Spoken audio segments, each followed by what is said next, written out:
So our first part is solving quadratics in factored form, and it says, why would you do that? So if you notice, this method that we're going to do is not recommended.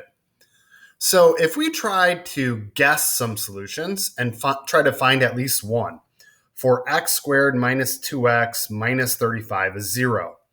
Let's pick, let's say x equals 1, and then just plug it in. What's 1 squared minus 2 times 1 minus 35? So again, this would be 1 minus 2 minus 35. And 1 minus 2 is negative 1 minus 35 is negative 36. So you can see that that number does not work as a solution. Now, what I did notice, though, is that my answer is going to have to be a little bit bigger. So what if I pick, let's say 7? What if x was equal to 7? So here, 7 squared minus 2 times 7 minus 35. So this would be 49 minus 14 minus 35.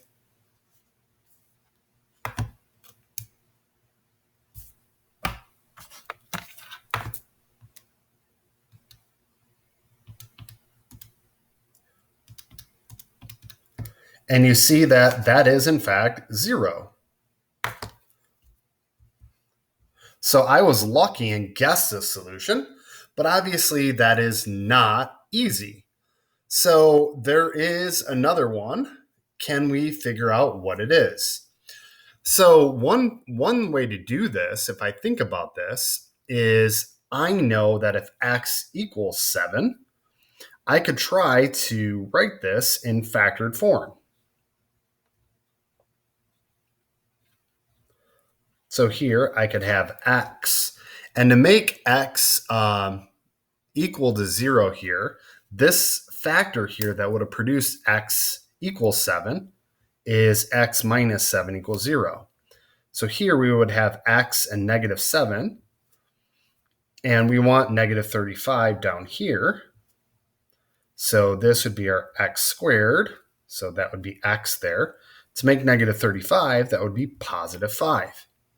So we would have here x minus 7 times x plus 5 equals 0. See, I kind of cheated here and was factoring. But to solve this, this would be x minus 7 equals 0, or x equals 7. Here we would set x plus 5 equals 0 and get x equals negative 5. So our two solutions would be x equals positive 7 and x equals negative 5.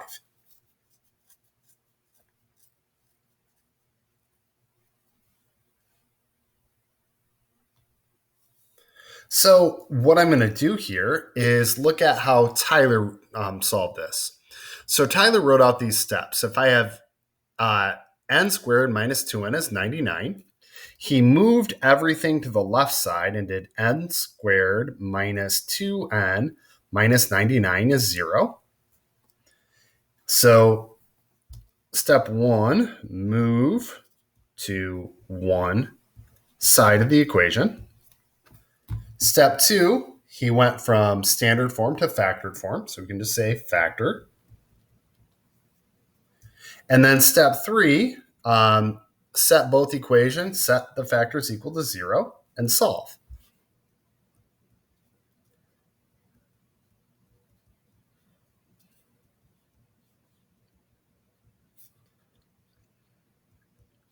So if I practice that, if I have x squared plus 8x plus 15 equals 0, everything is on the left side, so I just need to factor and solve.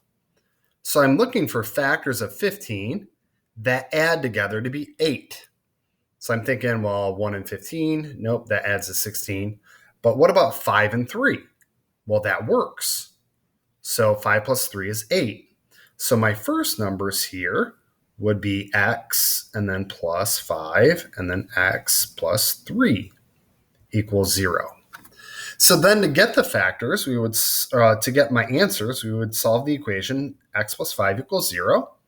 and x plus 3 equals 0. And then subtract 5 from both sides and get x equals negative 5.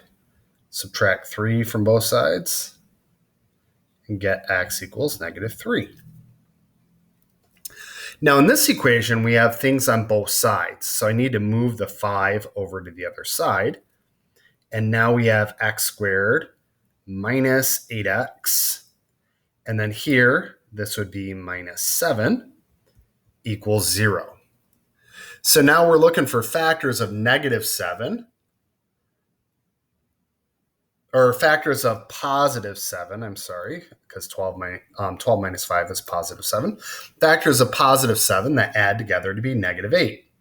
Well, to multiply two numbers, they have a positive, and with the sum being negative, they both have to be negative.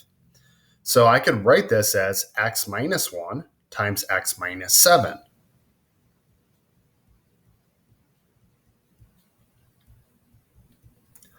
Because x times x is x squared. And then we would have minus 7x minus 1 more x, which would be minus 8x. And then here, positive 1 times, or negative 1 times negative 7 is positive 7. So now I set both of these equal to 0 and solve. So x minus 1 equals 0 and x minus 7 equals 0. And then to solve them, add 1 to both sides. And you get x equals 1. Here, add 7 to both sides, and you get x equals 7. So here, everything is on one side. So I need to factor. If I do factors of negative 11 that sum to negative 10, well, my first numbers, that's going to be easy. We have x and x. Negative 11 can only be made with 11 and 1. And since I need the negative number to be bigger to make the negative 10, the negative must go with the 11, and this would be plus 1. So then that's equal to 0. And let me write lines here so that you can see which solution goes to which problem. So now what I do is I set these equal to 0. So x minus 11 equals 0, and x plus 1 equals 0. And then solve them. So add 11 to both sides. And you get x equals 11.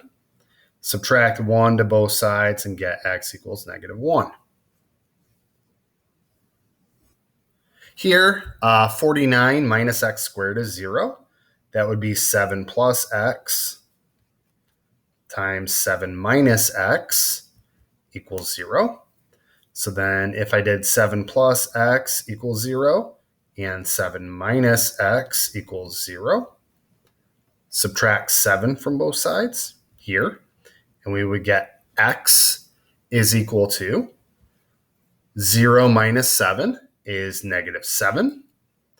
And then over here, I could add x to both sides. And then I would get 7 equals x. So my two answers are 7 and negative 7.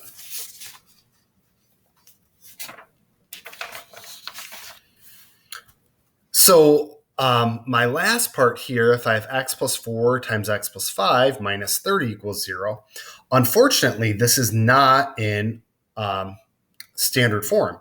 So I'm going to have to distribute. So x times x is x squared, and then plus 5x, and then plus 4x is going to make plus 9x.